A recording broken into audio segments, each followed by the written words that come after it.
You know, it's not often you get two scores for the same movie. I mean, it happens, but usually for different reasons. Entertainment company 4Kids has often been criticized for their mishandling of franchises and poor direction overall. Creating another score from the ground up for a movie that already had a solid score is just adding more fuel to 4Kids' detractors' fire. Such is what happened with Pokemon the first movie, as 4Kids made the strange move to ignore the original score penned by longtime Pokemon orchestrator Shinji Miyazaki and use money and resources to create one exclusive to American audiences. Was it a necessary move? Probably not. But did it at least prove to be a worthwhile endeavor? Well, I can say that fortunately the American score to Pokemon the first movie is one of the most underrated film scores out there. I can also add that it's one of the best film scores of all time, and that it belongs in whatever great music or Hall of Film Score fame that currently exists. Big claims, Seth. Big claims. I mean, it's probably not hard to believe that it's a good score, but to say it belongs with the best of the best? Surely you jest. Well, you might want to make sure that that eyeglass of yours is snugged tight to your eye socket and away from your wine glass, because I can certainly confirm that I do not.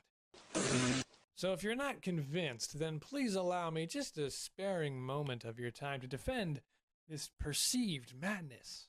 First things first. Countries. We've all been to one. I feel I've had enough experience to properly conclude that when it comes to the process of making something, the majority will argue that those who do it best are those who reside in its origins. Say what? One of quite a few reasons no one talks about this score is that there will always be an aside that its Japanese counterpart is better, not solely because it's the original, but that Pokemon is a Japanese-based property, and so only a Japanese composer can musically represent it best. And I even agree with the logic that something is usually done best by the place or group it started with. I agree with it a lot.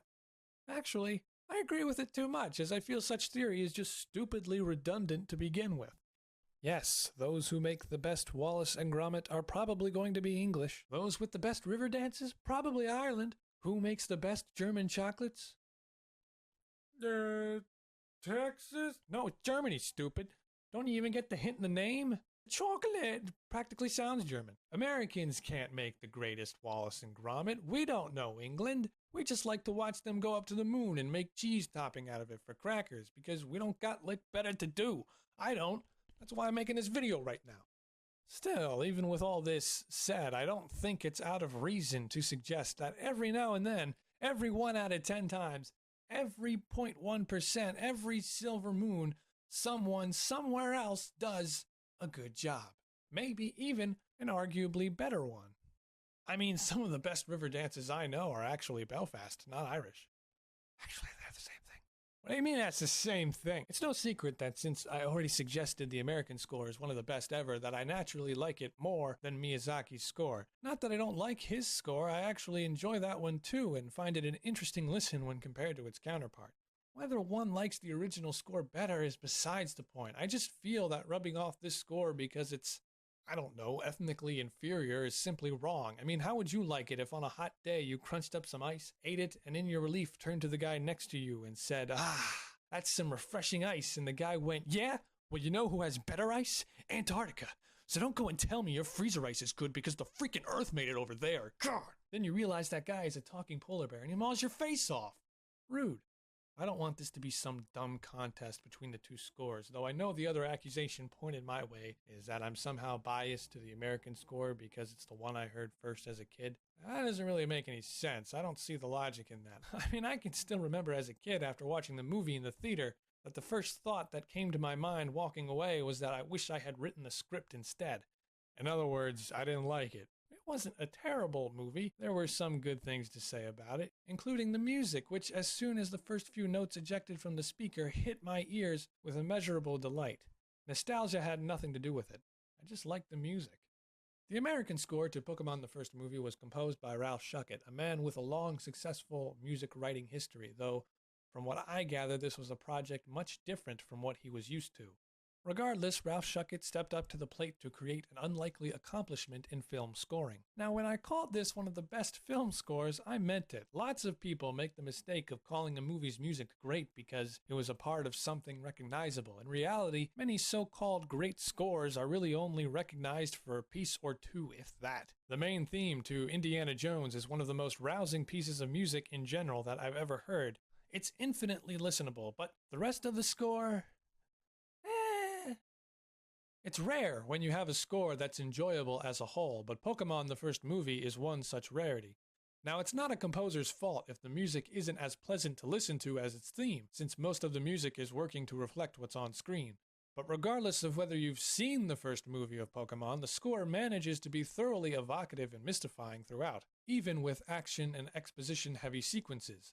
There are so many moments I can point to that light up a switch in my brain or tug at my heart with phrases or even a simple transition that somehow find a way through motif, instrumentation, or clever reprise to keep the ears engaged. The music in this score is like a current of wind. Even when everything changes in a single piece from mood, tempo, tone, melody, rhythm, and so on, it all manages to feel connected. Not just familiar to what comes before and after, but a natural extension of one emotion or theme to the other. The first piece, Birth of Mewtwo, oh god. It begins with a ruminating oboe. So already this piece hardly has to try to get on my good side, but it gets better. The track Tears of Life is lightly foreshadowed and soon replaced with cello and bass, which provide a storm cloud-like layer before it convincingly turns into a volatile maelstrom, the percussive elements adding nice flickers of tension. It's all just so vicious, plotting, and most importantly, bitter, that it sets itself up as efficient foreshadowing for the music to come. Really, everything here is fairly basic, but it's so well placed and engineered that I can't help marvel at it as anything other than enigmatic. Poor choice of word when talking about music, but as much as I feel the ins and outs of this piece, it retains a mystique all its own. The ticking, screaming violins, oppressive violas, and it all feels like it stems from that weak, distracted oboe.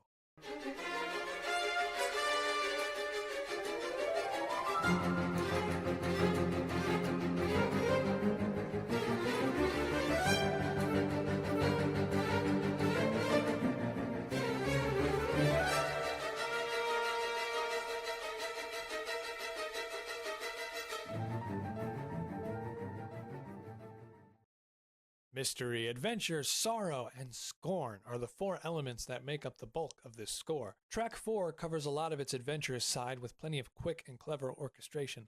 The horns signify a kind of determination and bravery at the start, but when they resound after the dancing of lighter winds, they're humorously challenged and sound a lot less sure of themselves. The strings pull their weight too, leading into a beautiful wavering heightening that concludes with a bleeding one-note diminuendo.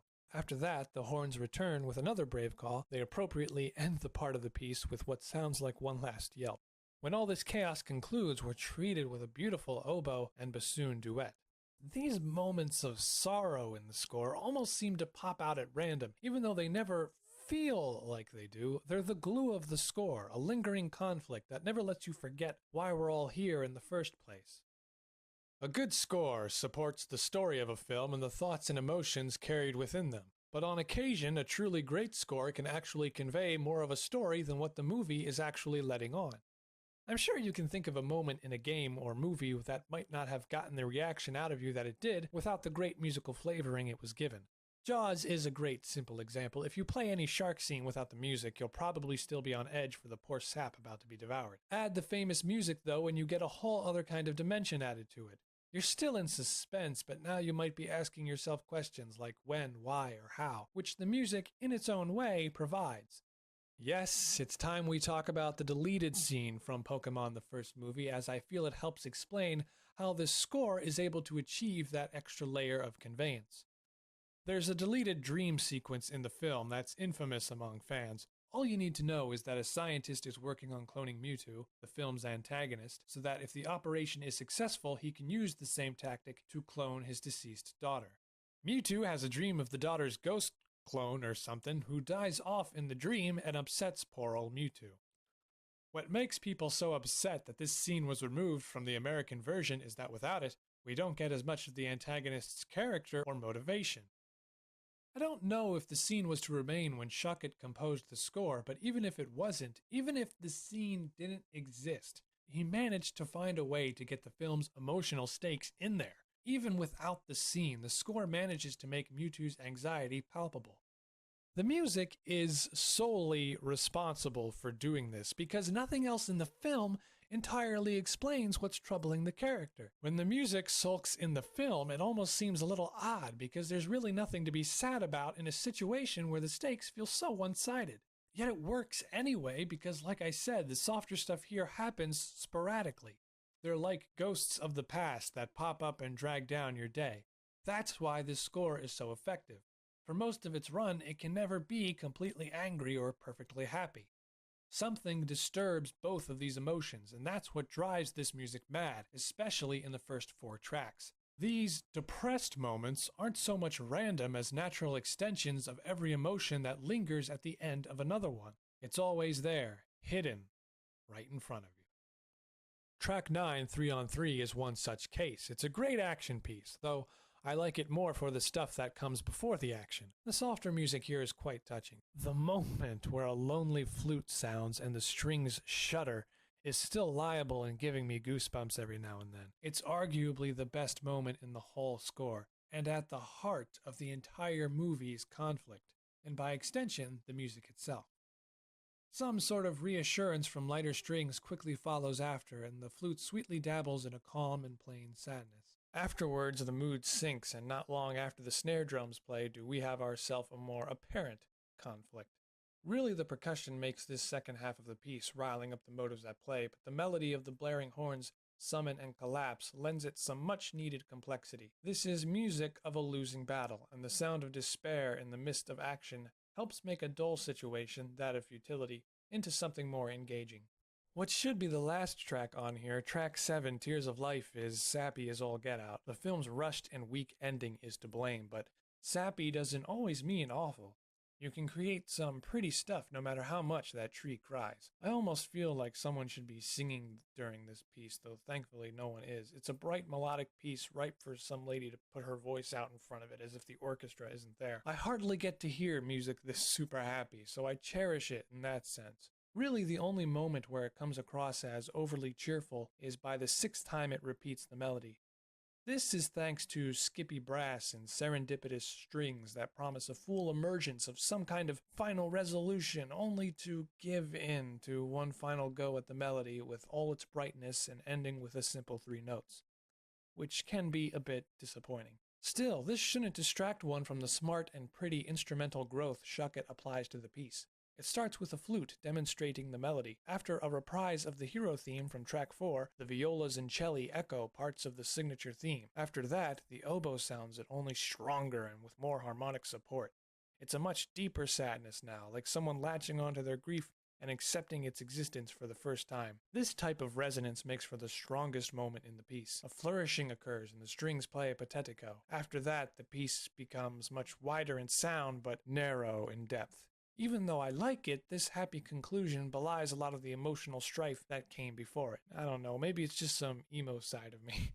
It's not the score's fault, as I've said before, and I applaud the piece's slow melodic build, which at least brilliantly acknowledges the pained corners of this score. The sound quality on this CD isn't great. It's very fuzzy. This is an old CD. There's some bonus music on here too, but I don't have much to say on that. It's very wacky and choreographed. If you have major nostalgia for the film or just enjoy cartoon soundtracks, you'll likely enjoy that part. Still, I recommend this CD to any fan of film scores wholeheartedly. I'd even recommend it to anyone going into film scoring, as I feel it's an excellent demonstration of portraying motives musically and keeping thematic and tonal consistency while surprising the listener. In conclusion, y'all think I'm nuts for thinking this is as great as I say.